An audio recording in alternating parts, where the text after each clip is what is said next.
नमस्कार मित्रों, आज की क्लास में अपन करेंगे राजस्थान की नदियां। देखो, राजस्थान की नदियों को अपन एकदम साधारण तरीके से डायग्राम से समझेंगे। ये टॉपिक ऐसा टॉपिक है ज्योग्राफी का जो अक्सर एग्जाम में क्वेश्चन बनता ही बनता है। 2-4 क्वेश्चन बन जाते हैं नदियों के मिलान से संबंधित या नदियों की जो सहायक जो नदी है उनसे संबंधित क्वेश्चन बन ही जाता है। तो आज अपन देखेंगे राजस्थानी नदियों के बारे में। ठीक है, तो देखिएगा, स्टार्ट करते हैं अपन। इससे पहले एक बार बता देता हूँ आपको, देखिएगा, समझना एक बार डायग्राम से। ठीक है, जैसे का ये अपना भारत है, यहाँ पे अपना राजस्थान है ये। ठीक है, ये राजस्थान पड़ता है यहाँ पे। तो देखिएगा, इन नदियों को 3 भागों में बांटा गया है। जैसे ये राजस्थान है, इधर पड़ता है अरब सागर, ठीक है ना, ये अरब सागर, और यहाँ है बंगाल की खाड़ी, ये बंगाल की खाड़ी है। ठीक है ना। तो जो ये राजस्थान है, इसमें जो नदियां अपनी राजस्थान अंदर बहती है, कुछ नदियां हैं जो अपना जल गिराती है इधर अरब सागर की ओर। ठीक है ना, राजस्थान से, राजस्थान की बात कर रहा हूँ, इंडिया की नहीं, राजस्थान की देखिए तो। और जो कुछ नदियां हैं वो अपना जल लेकर जाती है इधर बंगाल की खाड़ी के अंदर। और राजस्थान की जो कुछ नदियां हैं वो क्या है, वो अंतर प्रवाह की आंतरिक नदियां हैं, जो निकल तो सकती है, बाहर से आ सकती है, उनका जल है ना बाहर नहीं जाता है, अंदर ही विलुप्त हो जाता है। तो 3 प्रकार से हो गई कि बंगाल की खाड़ी में जल गिराने वाली नदियां, और अरब सागर में जल गिराने वाली नदियां, और जो मध्य मध्य के अंदर राजस्थान बहने वाली नदियां। इन तीनों को अलग अलग रूप से पढ़ेंगे। तो अपन सबसे पहले आज बात करेंगे राजस्थान की उन नदियों की जो अपना जल लेके जाती है अरब सागर के अंदर, उनकी आज चर्चा करेंगे। देखिएगा, राजस्थान के मध्य से अरावली पर्वतमाला गुजरती है, यह आपको पता है। तो अरावली पर्वतमाला गुजरती है, तो अरावली पर्वतमाला की जो पश्चिमी नदियां बहती है वो अपना जल लेकर जाती है अरब सागर के अंदर। और जो जो नदियां पूर्व में बहती है वो अपना जल लेकर ही जाती है बंगाल की खाड़ी में। और बाकी छोटी मोटी नदियां हैं वो अपना जल अंदर ही प्रवाहित करती है। तो इनके बारे में आज डिस्कस करेंगे। तो देखिएगा, आज सबसे पहले बात करने वाले अपने राजस्थान में अरब सागर में जो नदियां अपना जल लेके जाती है उनकी चर्चा करेंगे। और हर एक नदी को डायग्राम से समझेंगे, ठीक है ना, और साथ में अपन याद करते चलेंगे इनको। तो देखिएगा, प्रवाह के आधार पर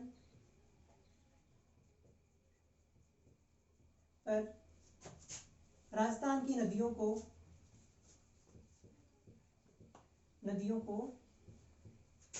3 भागों में बांटा गया है। ठीक है, 3 भागों में बांटा गया है।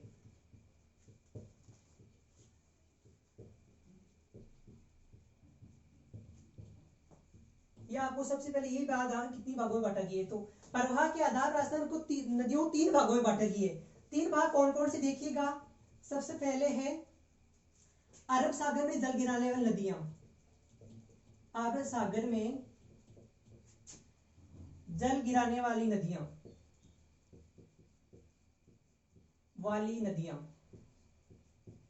ठीक है। दूसरी अपन बात करें तो बंगाल की खाड़ी में जल ले जाने वाली नदियां, ठीक है ना, बंगाल की खाड़ी में जल गिराने वाली नदियां। और तीसरी है अंतः प्रवाही नदी, ठीक है ना, अंतः प्रवाही नदियां, या आप बोल सकते हो आंतरिक प्रवाह की नदियां, ये भी बोल सकते हो, आंतरिक प्रवाह है की नदियां। ये 3 रूप से अपन देखेंगे। अरब सागर में जो नदियां जल गिराती है उनके बारे में अलग से डिटेल से पढ़ेंगे डायग्राम से। और जो बंगाली खाड़ी में नदियां जल गिराती है उनके बारे में पढ़ेंगे। जो आंतरिक अंतः प्रवाह की जो राजस्थान नदियां हैं, आंतरिक जो अंदर अंदर बहती है, उनके अपन अलग से डिटेल से देखेंगे। तो देखिएगा, सबसे पहले आज की इस क्लास में बात करेंगे राजस्थान में जो अरब सागर में जल गिराने नदी है उनकी चर्चा करेंगे। आज वो कौन कौन सी नदियां हैं जो अरब सागर में अपना जल लेके के जाती है, तो आज इनके बारे में देखेंगे। तो देखिएगा, सबसे पहले अपन देखते हैं अरब सागर में जल गिराने वाली नदियां कौन कौन सी है। सबसे पहले बात आज इनकी करते हैं अपन। देखो, ये नदियों टॉपिक से जंजाल वाला है, बहुत सी नदियां समझ में कम ही आता है, लेकिन अपन डायग्राम से समझेंगे तो पूरा समझ में आ जाएगा आपको। तो देखिएगा, अरब सागर वाली नदियां कौन कौन सी, मैं डायग्राम से बता रहा हूँ, डायग्राम से आप समझना। जैसे देखिएगा, ये अपना राजस्थान है, ठीक है। तो राजस्थान देखिए, आपने देखा था यहाँ पे पड़ता है जालोर, जालोर से नीचे सिरोही, नीचे उदयपुर, और उदयपुर नीचे डूंगरपुर, डूंगरपुर और लास्ट में बांसवाड़ा। इन जिलों का पता होगा, परिचय में पढ़ा था आपने। तो देखिएगा जालोर, इनसे 4 नदियां गुजरती है इधर अरब सागर में। कौन कौन सी? क्या जालोर से नदी निकलती है, कौन सी? लूणी नदी, लूणी नदी। और सिरोही से प्रवेश करती है पश्चिमी बनास, पश्चिमी बनास। और उदयपुर से साबरमती नदी, साबरमती नदी। और ये डूंगरपुर बांसवाड़ा ने इन दोनों के मध्य से गुजरती है माही नदी, माही नदी। देखिएगा ये लूणी, बनास, साबरमती, माही, ये 4 नदियां राजस्थान की नदियां हैं। राजस्थान से निकल के राजस्थान से उद्गम होता है। लेकिन होता क्या है, राजस्थान में बहती हुई इनका उद्गम निकल के बाद ये इन जिलों से इधर अरब सागर के उधर जाती है इधर, ठीक है। कच्छ के खंबात खाड़ी, कच्छ की जो रहने इनमें गुजरात में बहती हुई इधर जाती है। तो देखिएगा लूणी नदी नागपाड़ से निकलती है और जालौर से बहती हुई इधर जाती है, इधर खंबात की खाड़ी है कच्छ के रण में। तो देखिए जाती है इधर गुजरात में कच्छ का रण, कच्छ का रण, ठीक है ना। ये लूणी नदी आती है जालोर से इधर कच्छ का रण। और ये पश्चिमी बनास आती है इधर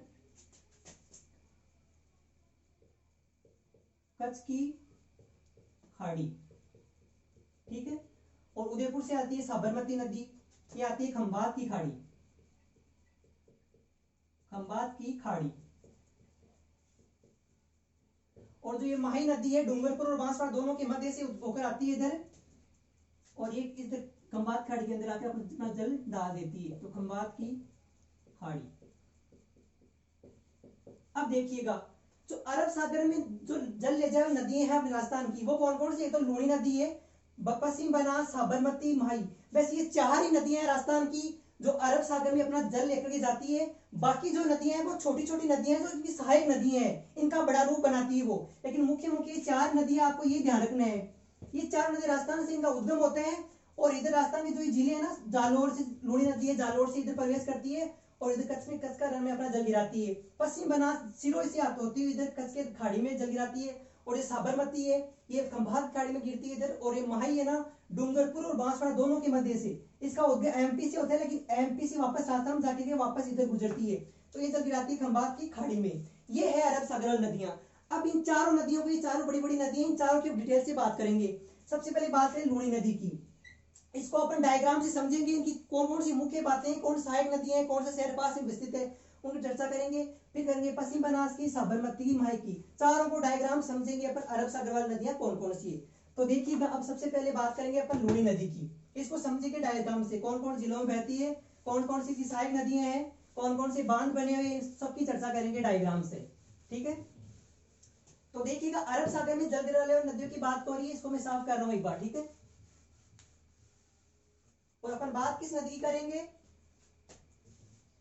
लूणी नदी की, लूणी नदी तंत्र की, ठीक है। लूणी नदी तंत्र की अपन बात करेंगे। देखिएगा जो लूणी नदी तंत्र है, अरब सागर में अपना जल गिराती है इधर कच्छ के रण में, देखा था जालोर से गुजरती है। तो इसकी अपन बात करेंगे डायग्राम से, समझने की कोशिश करना आप। देखिएगा यहाँ है नाग पर्वत, ठीक है, नागफाड़, ये नागफाड़। और ये नागफाड़ कहां पड़ता है? अजमेर में, समझा था, देखा था पहले भी, अजमेर के अंदर पड़ता है।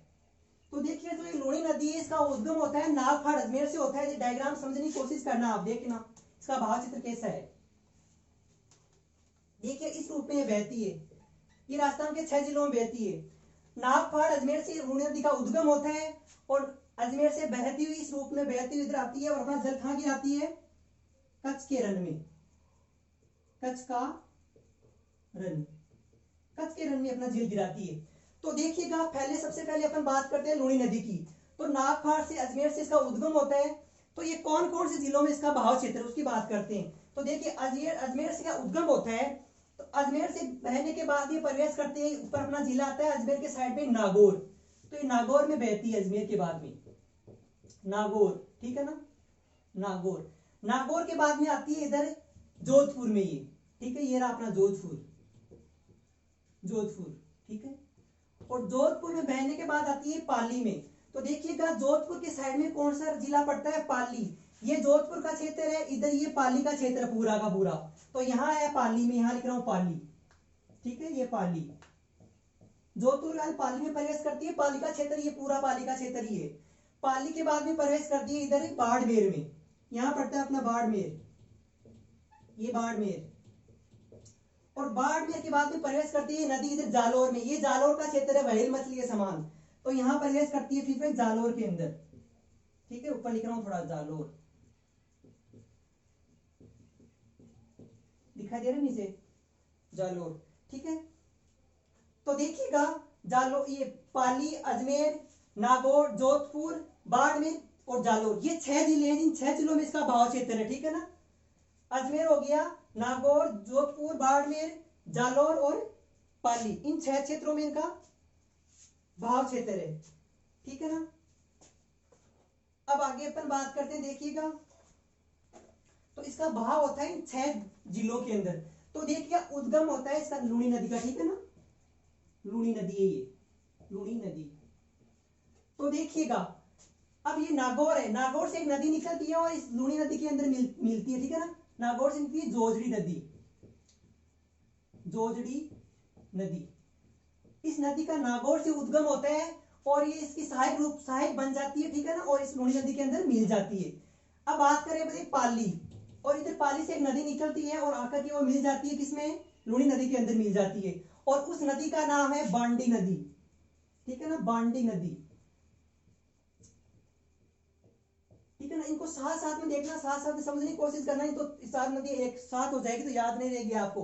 तो पाली से निकलने वाली नदी कौन सी है, बांडी नदी, जो लूनी की सहायक बनती है और लूनी नदी में यहाँ मिल जाती है। इधर है पाली से एक नदी और निकलती है, ठीक है ना, पाली से ही, पाली से, और वो नदी निकली है यहाँ से सुकड़ी नदी, ठीक है ना, पाली से उद्गम होता है उसका। कौन सी नदी हो गई है, सुकड़ी नदी, ठीक है,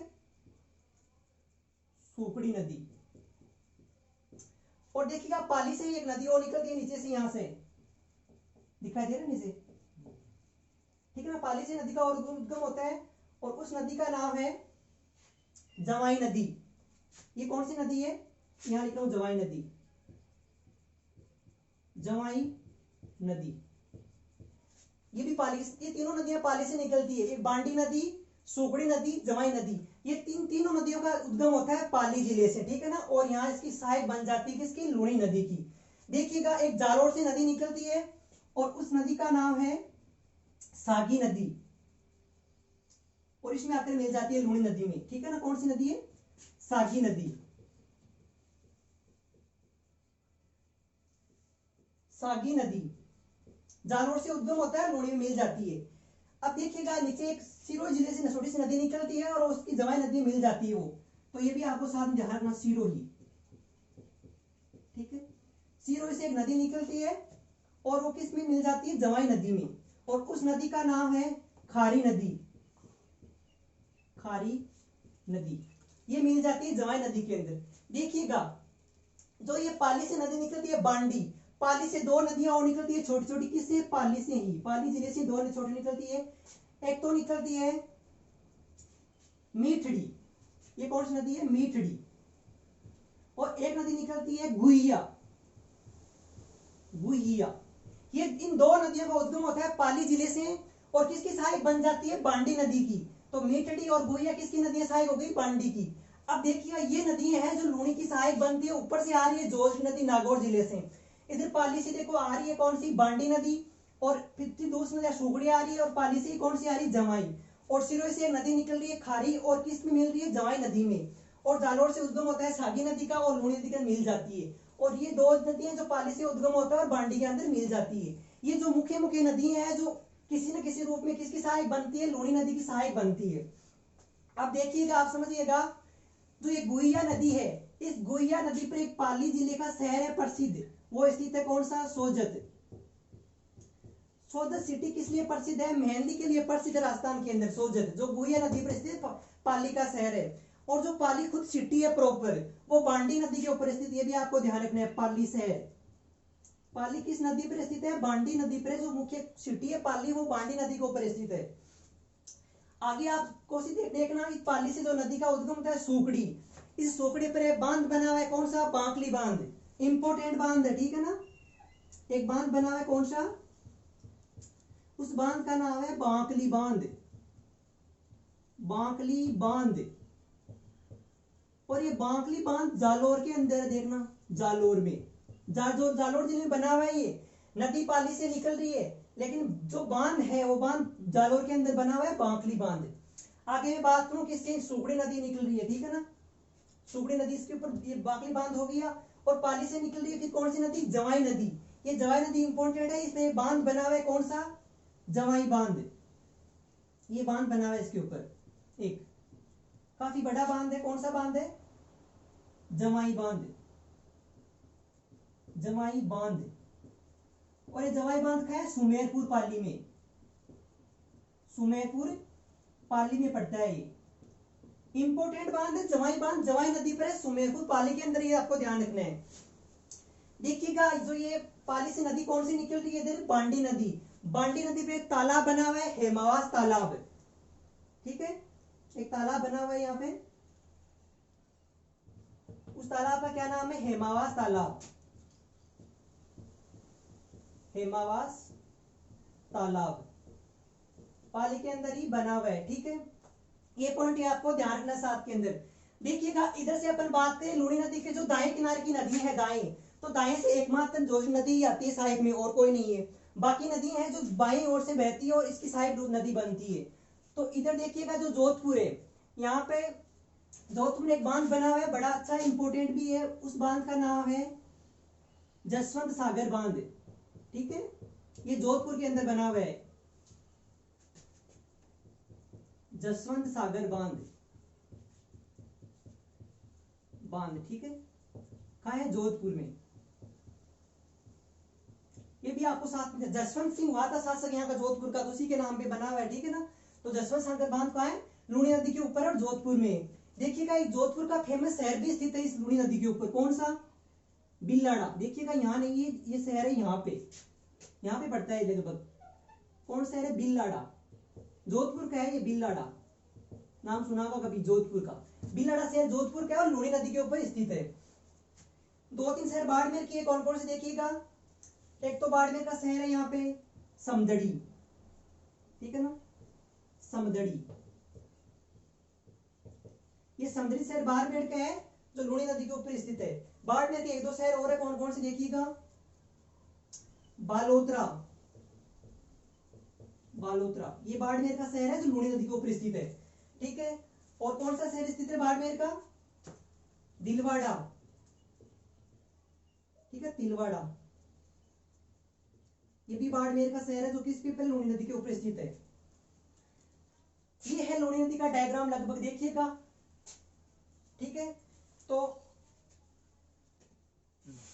ठीक है, ये हो गया अपना डायग्राम किसका, लूणी नदी का, जो अपना किस में गिराती है, अरब सागर में गिराती है। और अरब सागर कहाँ, जो गुजरात में पड़ता है, कच्छ का रण, उसमें अपना जल गिराती है। एक बार इसको मैं पुनः समझाना चाहूंगा। देखिएगा जो लूणी नदी है इसका उद्गम कहाँ से होता है, नागपाड़ से होता है, अजमेर से।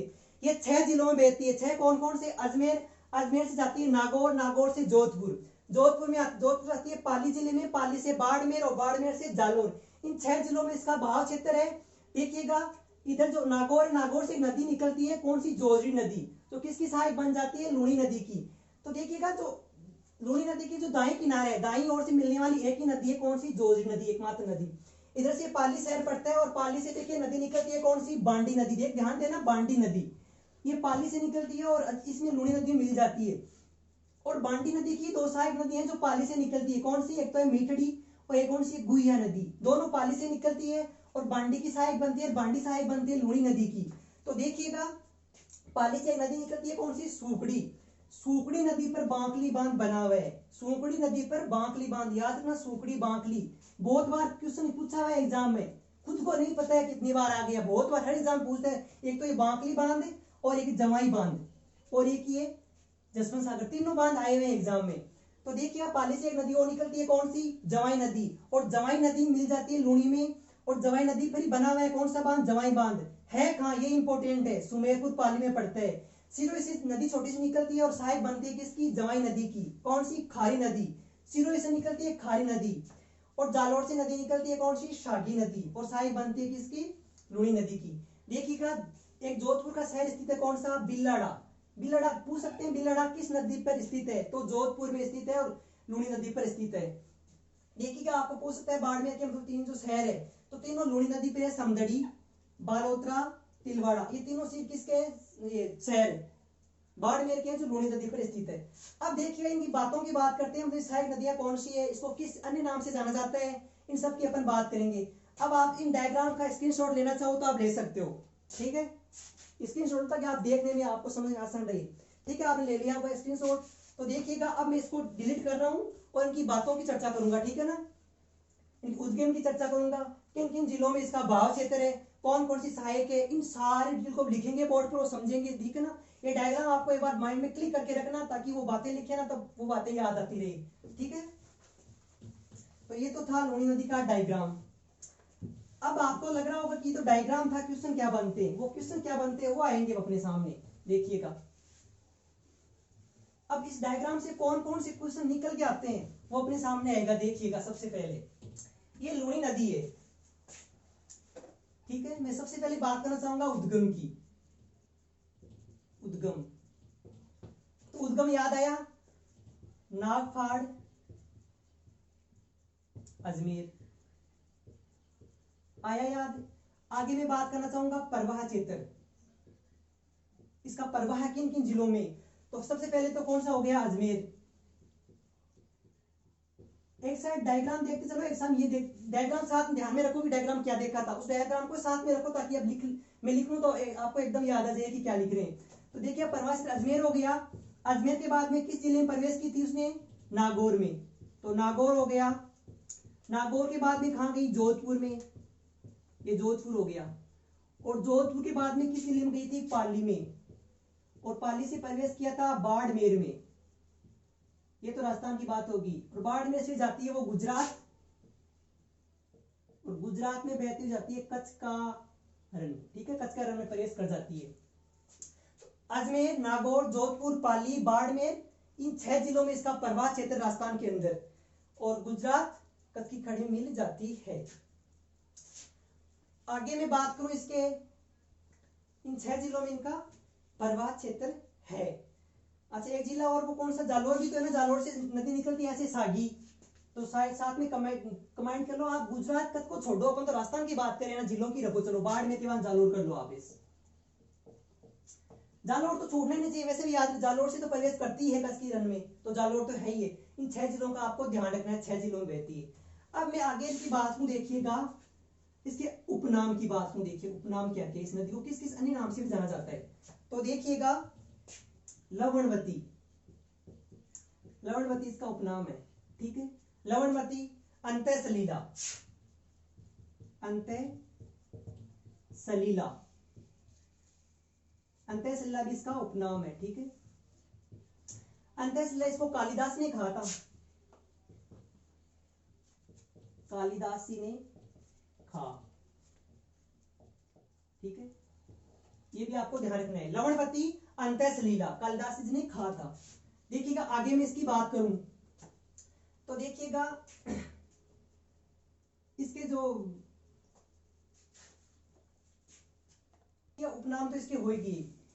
अब देखिए आगे मैं बात करूं तो यह पश्चिमी राजस्थान सबसे बड़ी नदी है, पश्चिमी राजस्थान की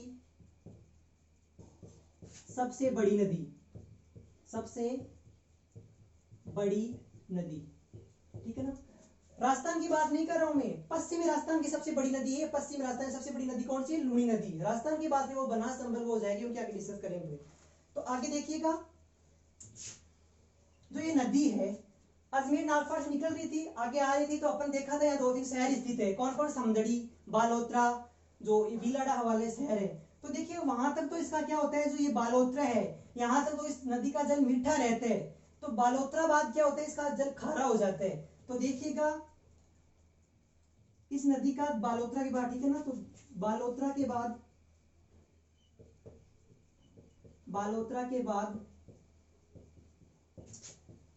लूणी नदी का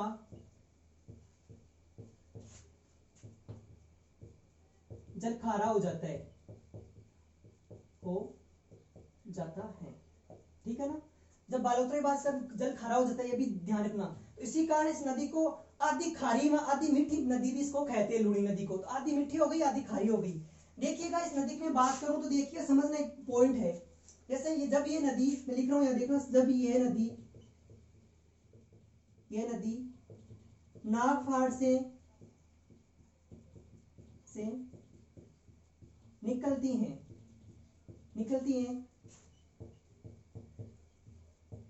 तब इसका नाम सागरमती होता है। सागरमती होता है, ठीक है। जब ये निकलती है नागपाड़ अजमेर से तब इसका नाम सागरमती होता है, लूणी नहीं होता है, सागरमती होता है इसका नाम। और अजमेर की फाड़ियों से एक छोटी सी नदी निकलती है। कौन सी नदी निकलती है? सरस्वती नदी, ठीक है। छोटी सी सरस्वती नदी निकलती है। छोटी सरस्वती नदी इसके अंदर मिल जाती है, ठीक है ना। इसमें मिलने के बाद इसका नाम लूणी हो जाता है, लूणी नदी हो जाता है। ये पॉइंट देखिएगा, जब ये नदी नागफाड़ अजमेर से निकलती है तब इसका नाम क्या होता है? सागरमती नदी इसका नाम होता है। जब ये नदी आगे बढ़ती है और अजमेर की फाड़ियों से छोटी सी नदी निकलती है, कौन सी? सरस्वती नदी निकलती है अजमेर की फाड़ियों से। इस नदी के मिलने के बाद इसका नाम क्या होता है? लूणी नदी हो जाता है। ये पॉइंट पे आपको साथ में ध्यान रखना है। आगे में बात को देखिएगा, ये नदी बहती है इन 5 जिलों में, बहने के बाद जो लास्ट 6वां जिला है उससे प्रवेश करती है गुजरात में कतके में। वो जिला कौन सा है? जालोर। तो जालोर जिले में जो ये क्षेत्र नदी जो अपना मैदान जो क्षेत्र बनाती है उस मैदान को बोलते हैं रेल, क्षेत्र में उसको रेल बोलते हैं। तो देखिएगा जालोर में लूणी नदी जालोर जिले में लूणी नदी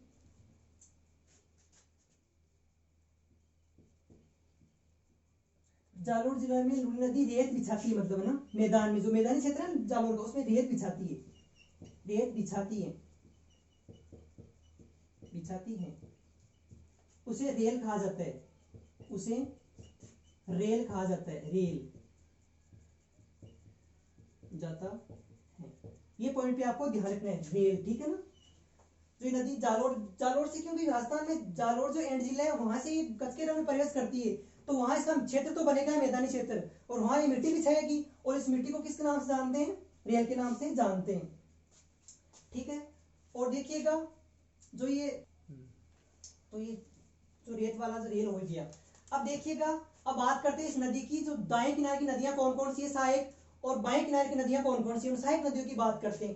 तो देखिएगा मैं लिखने से मुझे बता ही रहा हूं, आपको डायरेक्ट समझना। आप अपन ने बात की डायग्राम में कि जो दाएं है नदी, यहां से उद्गम हो रहा है नदी का, तो नदी का दाएं किनारा, तो अपना जो दाएं है ऊपर, तो इसका भी दाएं ऊपर हो गया और बाएं नीचे हो गया। तो दाएं से नदी कौन सी आ रही थी? ऊपर नागौर था, देखा था अपन ने, तो नागौर से जोजरी नदी आ रही थी। तो आपको क्वेश्चन पूछे ना कि लूणी नदी की एकमात्र दाएं किनारे की सहायक नदी कौन सी है, तो वो हो जाएगी जोजरी नदी। बस ये ध्यान रखना, दाएं किनारे की एकमात्र सहायक नदी लूणी की दाएं किनारे की एकमात्र सहायक नदी है जोजरी, जिसका उद्गम नागौर से होता है। ये बात क्लियर कर लेना आप, ठीक है। मैं लिखूंगा नहीं, जोजरी लिख दिया यहाँ पे। अब मैं बात करूं लूणी नदी की बाएं किनारे की सहायक नदियां कौन कौन सी है। तो बाएं किनारे की आपने सहायक नदियां देखी थी, बहुत सी है। दाएं की तो एक ही है, बाएं किनारे कौन कौन सी देखिएगा, बाएं किनारे कौन कौन सी है। तो देखिएगा बांडी नदी, बांडी के बाद में सूखड़ी, ये भी इसकी सहायक की बात कर रहे हैं अपन, तो सूखड़ी, ठीक है। मीठड़ी इसकी सहायक है। गुहिया, ठीक है, गुहिया। जवाई इसकी सहायक नदी है, ठीक है। आगे मैं बात करूं तो लीलड़ी इसकी सहायक नदी है, लीलड़ी भी ध्यान रखना आपको, लीलड़ी, ठीक है। और शागी, खारी, ये क्या इनकी सहायक नदी है, ठीक है ना, किसकी? लूणी की। बांडी, सुकड़ी, मीठड़ी, गुहिया, जवाई, लीलड़ी, सागी, खारी, ये इसकी सहायक नदी है। और जोजड़ी इसकी सहायक नदी है जो दाएं किनारे की है। और ये कौन सी है? बाएं किनारे की। ये बाएं किनारे की सहायक नदी है। अगर दाएं बाएं पूछे तो ठीक है, याद ऐसे रह जाएगा। एकमात्र नदी है दाएं की, तो कौन सी? जोजड़ी। बाकी बाएं की है, इनको भी आपको ध्यान रखना है। ठीक है, ये हो गई अपनी कौन सी? लूनी नदी कंप्लीट होगी। पहले डायग्राम से अपने देख लिया था और बाद में देख लिया था किससे? वर्णन से देख लिएगा।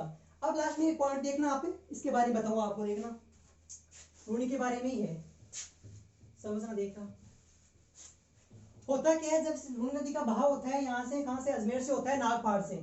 तो देखिएगा ये जो अजमेर से बहती हुई नागौर, नागौर से जोधपुर, जोधपुर से किधर आती है?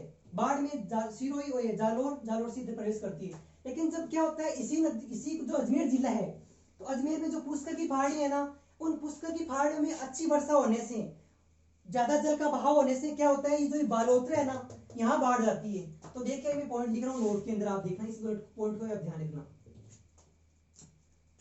पुष्कर की पहाड़ियों में,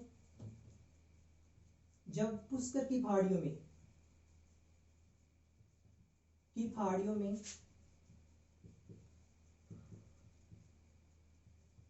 जब पुष्कर की पहाड़ियों में वर्षा के समय, ठीक है ना, अधिक जल, देखिए जब पुष्कर की पहाड़ियों में भारी वर्षा होने पर, ठीक है ना, भारी वर्षा होने पर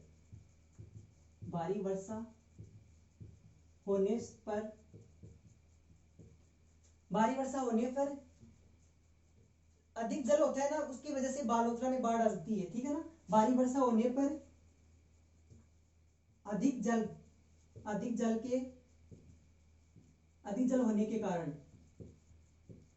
के कारण बालोतरा में बाढ़ आ जाती है। ठीक है, बालोतरा,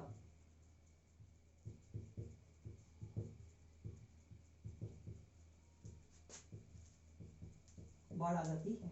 ये पॉइंट पे आपको साथ में ध्यान रखना है। ठीक है, जो पुष्कर की पहाड़ी है अजमेर के अंदर, इनमें भारी वर्षा, पुष्कर की पहाड़ी हम देख चुके, बहुत विशाल पहाड़ी है, बहुत ही जटिल पहाड़ी है। वहां अधिक वर्षा होने पर जल ज्यादा अधिक हो जाता है और उनकी वजह से क्या होता है, बालोतरा के अंदर बाढ़ आती है। ये बातें हो गई मुख्य में किसकी? लूनी नदी की। ठीक है, डायग्राम से समझा था, फिर उसकी पूरी बातें कर ली थी, उद्गम है जो भी, सारी सहायक नदियां पूरा डिटेल से देख लिया था। अब सेकंड नदी की अपन बात करें, कौन सी थी? सेकंड नदी कौन सी थी? तो अब उस नदी की बात करते हैं हम, पश्चिम बनास की। लूनी अपनी हो गई थी, तो अरब सागर में 4 नदियां थी। कौन कौन सी? लूनी नदी, पश्चिम बनास, उसके बाद में साबरमती और माही। ये 4 नदियां हैं जो अपना जल किसमें गिराती है? अरब सागर में गिराती है। तो इन चारों में से लूनी नदी की अपन ने चर्चा कर ली, डायग्राम से हैं और ये पॉइंट से पूरे देख लिए। अब बात करेंगे अपना सेकंड नदी कौन सी?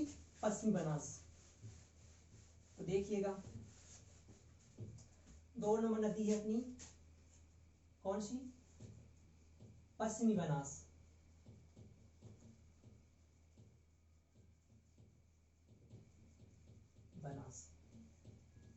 इसके बारे में देखेंगे। ठीक है ना, सबसे जो ये पश्चिमी नदी सबसे बड़ी तो लूनी थी, लेकिन इनके भाई छोटी नदियां, तो उनसे तो उनकी चर्चा करेंगे।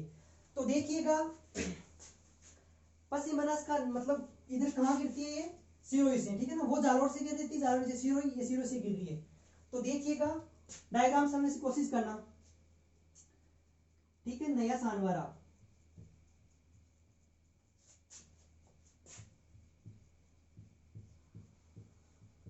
नया सानवारा की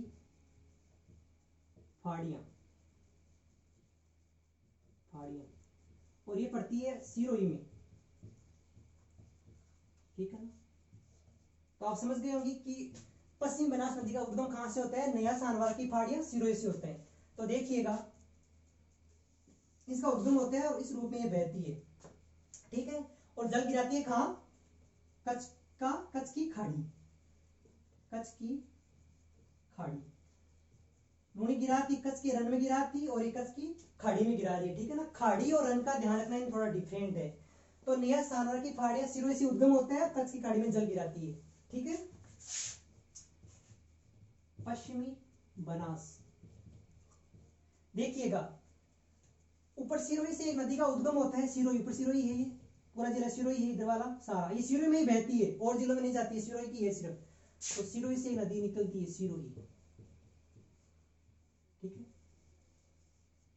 और सिरोही से नदी कौन सी निकलती है और आती है इसके अंदर मिल जाती है, कौन सी,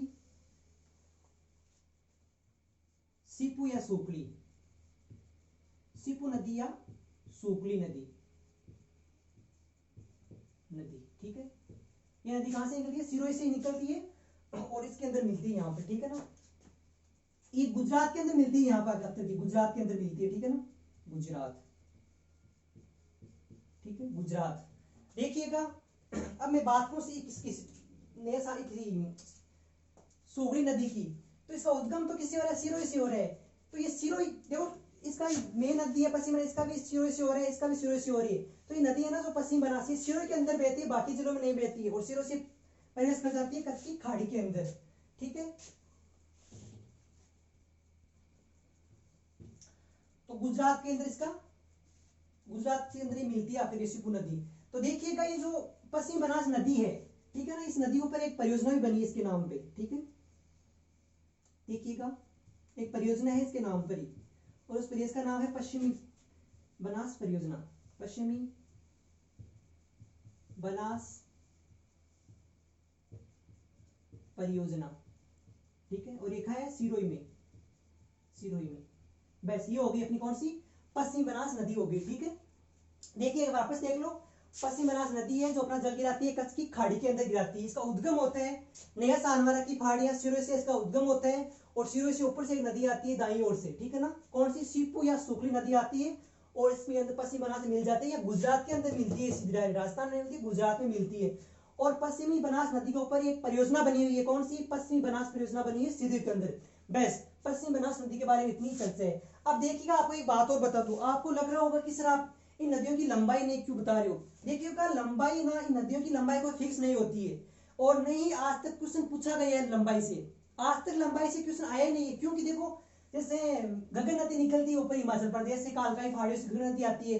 अब देखिए उसकी विशेषता है कि जब उसका उद्गम होता है और उसमें भारी वर्षा होती है, जब उसका जल कहाँ चला जाता है, पाकिस्तान में चला जाता है, फोर्ड बास तक पाकिस्तान में चला जाता है। क्यों, क्योंकि भारी वर्षा होती है तब जल चला जाता है, वरना नहीं चला जाता है। तो नदी फिक्स, लंबाई फिक्स नहीं होना, तो नदियों की लंबाई कोई फिक्स नहीं होती है। तो नदियों की लंबाई के चक्कर में आपको पूछना ही नहीं है, ठीक है ना। आपको ये बातों के बारे में ध्यान रखना, लंबाई में नहीं बताऊंगा एक की भी, ठीक है। तो ये हो गई पश्चिम बनास। अब अपन बात करेंगे